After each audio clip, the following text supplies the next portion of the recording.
आम्हाला शिक्षक पालकांचे फीडबॅक आहे. तो पेरेंटनी जर मोबाईल टीव्ही याच्यापासून थोडं लांब राहिलं तर तुमची मुलं सुद्धा लांब राहतील. तुम्ही पुस्तकं वाचली तर मुलं वाचली. सिद्धांतच्या पप्पांचा फोन आला मध्ये, सर तो नेहमी मला प्रत्येक वेळेस सांगतो की पुस्तक घेऊन या, पुस्तक घेऊन या. तर तिथं थोडा स्पोर्ट्स कमी आहे. म्हटलं पण करतो काय? म्हणजे जेवढी मी तेवढी सगळी वाचली. पहिलं एवढं त्याला वेळ ना. म्हणजे मुलांच्यात तो बदल आहे. पुस्तक आता आपण वाचतच नाही. किती पालकांच्या घरात पुस्तक आहेत बघा, खूप कमी. मुलांना हे वेळ लागलंय. सर्वेच्या मम्मीचे सारखे तिथे व्हिडिओ मला येतात, मी पर्सनली पाहत असतो. त्याचा एक्सरसाइज असो किंवा तिथली व्यायाम असो, परेड असो, स्पोर्ट्स असो, पालकांना तो आनंद असतो कंटिन्यू. आम्हालाही आनंद वाटतो. एकत्र फोटो येतात मुलांचे. म्हणजे सर्वेज एकटाच आहे असं नाही, त्याच्यामध्ये आपली बाकीचे विद्यार्थी ना ते पण एकत्र असतात. म्हणजे आता मला एक मुलगा नाही, मला 4 आहे. या पद्धतीने मुलांचे फोटो व्हिडिओ पाठवतात. तिथं गेल्यानंतर पालक हा विचारच करत नाही की हा माझा हा त्यांचा. तुम्हाला सांगितलं ना, तमिळनाडूत पालक घेऊन येतात, 1 किंवा 2च पालक जातात, 15 मुलं घेऊन येतात. बाकी 13 काय विचारत असतील? माझा तर जीवाचा तुकडा आहे, दुसऱ्याच्या जीव कसा सोडू? आपण घरात शेजाऱ्याला सोडून जात नाही मुलाला का? लक्ष ठेवेल की नाही माहित नाही. आणि याला तर तमिळनाडूतून घेऊन यायचं. पालक करतायत ते तुम्ही विचारा आमच्या पेरेंटला किती वेळा जावं लागतं, किती वेळा जावं लागतं.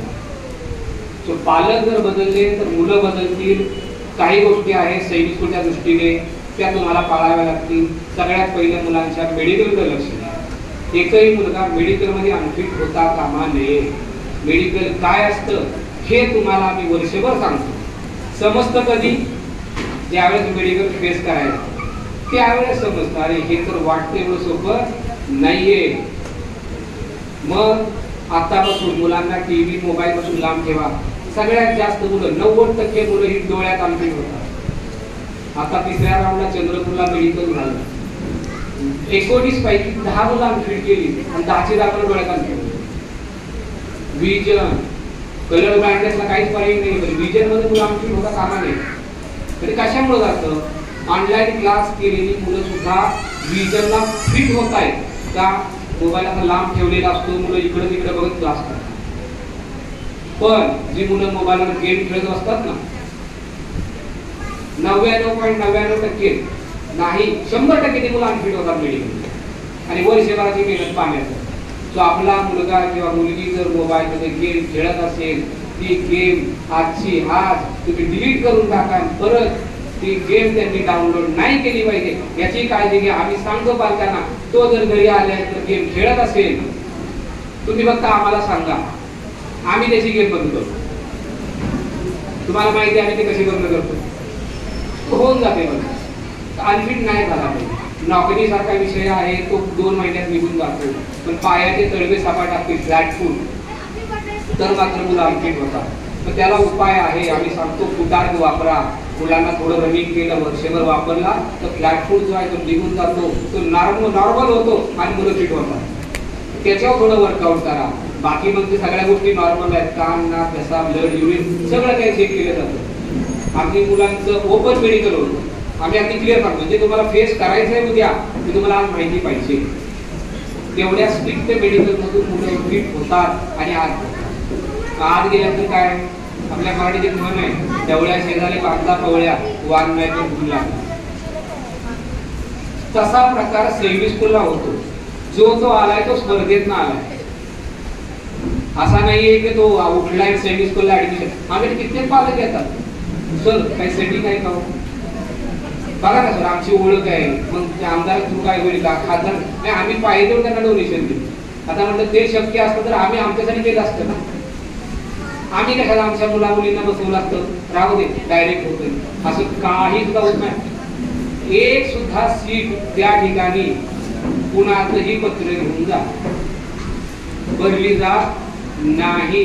सगळं काय तुम्हाला त्या ठिकाणी ऑनलाईन ट्रान्सपरंट दिसतं की सीट कुठनं आली, कशी आली. अशा मुलांच्या जर तुमची मुलं बसली, तुमची मुलं पुढची 6 वर्ष 8 वर्ष अशा मुलांच्या बरोबर शिकली की जी स्पर्धेतनं आली तर विचार करा. आज मुलगा तुमचा स्कूलमध्ये फर्स्ट आला, पालक खूप खुश होतात. आमच्याकडे क्लासला मुलं ज्यावेळी येतात ना, पालक सांगतात अहो सर माझा मुलगा नेहमी क्लासमध्ये पहिला येतो, तो खूप हुशार. आम्ही फक्त म्हणतो ओके सर चालेल. त्यांना असं वाटतं हे काय माझा मुलगा स्कूलमध्ये फर्स्ट होते, त्यांना काही वाटतच नाही. कारण तसे आमच्याकडे भरपूर मुलं येतात आणि त्यांच्या ज्यावेळेस पहिला येईल ना त्यावेळेस आम्ही म्हणतो आता बरं तुमचा मुलगा फर्स्ट आला. पण हे झालं फक्त ऐकायच्या बाबतीत. कॉम्पिटिशन ऑल महाराष्ट्र आहे.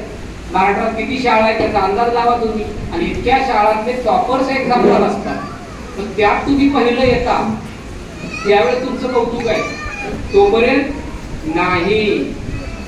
कधी कसं होतं धक्क्याच्या बेडकावर थोडंसं फुगवलं आणि इथला सगळ्यात मोठा प्राणी मीच आहे का, जो पहिला येतो त्याच्या पाठीमागचा जो आहे तो मी सेकंड येतो, मी खुश आहे, माझी फॅमिली खुश आहे. पहिले नाही आहे तर नेहमी माझा मुलगा सेकंड येतो. असं होतंय. यावर्षी खूप मुलं राज्यात पहिले, वेगवेगळ्या कॅटेगरीत ऐकायची मुलं मुली पहिले आहेत. सातारा सैनिक स्कूलला फक्त 5 विद्यार्थी घेतले जातात. मुलींना तर राज्यात पहिलं यावं लागतं. मुलींची कॉम्पिटिशन भयंकर बेकार आहे. राज्यात सातारला 1, चंद्रपूरला 1, अशा पद्धतीने open, OBC, SC, ST, defence 5, Satara 5, Chandrapur एवढ्याच मुली घेणार. त्यानंतर आदर्शला लागली तर सातारला 5 पैकी ओपन, ओबीसी, एससी, डिफेन्स 4 मुली ऐकायच्या. एक फक्त मुलगी बाहेर आली बाकी मुली ऐकायचे. आणि दुसरीकडे गेलेल्या सुद्धा मुली ऐकायचे, चंद्रपूरच्या मुली ऐकायची. पण मुली राज्यात पहिले आहेत. ओपनची मुलगी 282 मार्क घेतली ती चंद्रपूरला गेली, 279 मध्ये सातारला आहे. ओबीसी तर 274 वाली सातारला आहे. एससी मध्ये 269 ची मुलगी सातारला आहे. डिफेन्स मध्ये 263 ची मुलगी सातारला आहे.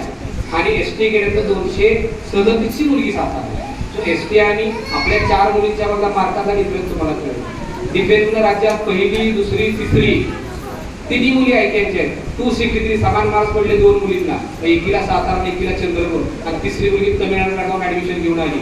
आई सातारला पोलीस मध्ये आहे, वडील मुंबईला पोलीस मध्ये, आणि मुलगी कुठं तमिळनाडूला. विचार करा फॅमिलीची गाडी कशी पाहिजे. मुलगी आनंदात नाचत गेली, माझं सिलेक्शन झाले पहिला ऍडमिशन. सो हा घेणारी मुलगी म्हणून आहे, डान्सला कळेल आल्यानंतर. सो या पद्धतीने मेरिट आहे. डिफेन्स मध्ये राज्यात पहिला, दुसरा, तिसरा, 5वा ऐकायचेच विद्यार्थी. असे वेगवेगळ्या कॅटेगरी राज्यात पहिले, दुसरे, पहिल्या टॉप 10 मध्ये मॅक्झिमम विद्यार्थी. यावर्षी मेरिट खूप वाढले.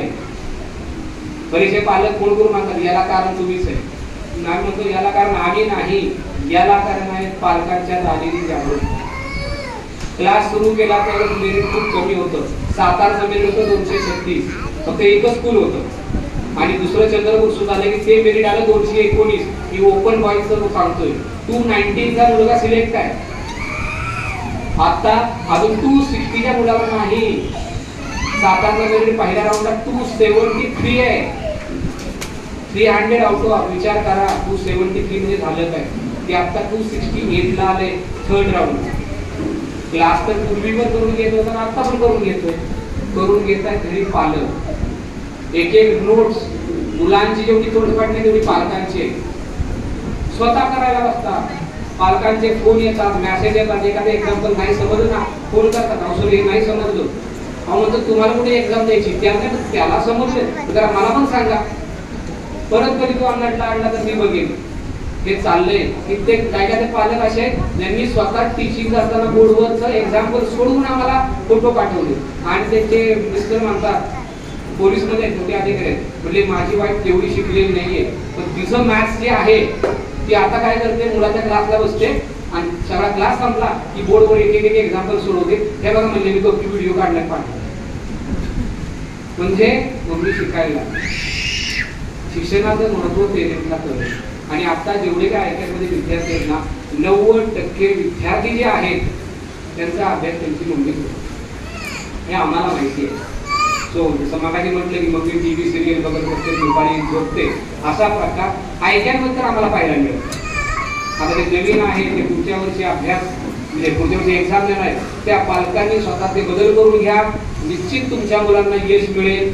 सीमा मॅडम आणि त्यांची टीम खरंच खूप चांगलं काम करते. म्हणजे तेवढं आम्ही आमच्या ज्यावेळेस बाकीच्या ब्रँचने म्हटलं आम्ही कम्पेअर नाही करत, तरी सुद्धा जो रिझल्ट आहे तो आहे. ज्याचं जे कष्ट आहे, ज्याला जे मिळाले त्याला त्याबद्दल कॉंग्रॅट करणं किंवा अभिनंदन त्याचं करणं हे आमचं काम आहे. त्यासाठी एकदा सीमा मॅडम त्यांच्या टीमच्या जोरदार टाळ्या वाजवा.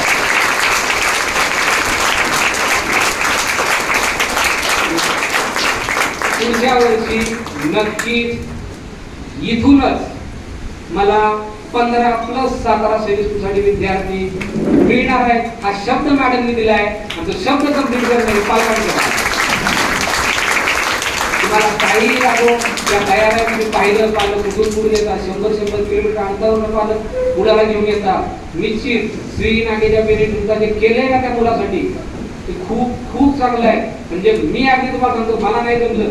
खारघरवर मी फॅमिली सातारा शिफ्ट केली. खारघरवर मला इथं आणणं शिफ्ट होतं. माझं काम वेगळं आहे त्यामुळे मला नाही जमलं. पण तरीही त्या पालकांनी काम सोडून त्या मुलाला इथपर्यंत आणलं आणि तो सातारा सिलेक्ट झाला. त्याबद्दल पालकांकडे एकदा जोरदार टाळ्या वाजवा. पुढच्या वर्षी अजून इतके विद्यार्थी असतील सत्काराला की मॅडम असं म्हटलं दिवस आपला अख्खा पूर्ण जाईल त्या मुलांच्या सत्कारात. एवढे मला मुलं त्या ठिकाणी सैनिक स्कूलला सिलेक्ट करून दाखवायची. नक्कीच मॅडम तुम्ही असं म्हटल्यामुळं आम्हाला आता मला असं वाटायला लागलं की 7 कार्यक्रम मला 3 दिवस घ्यावा लागेल.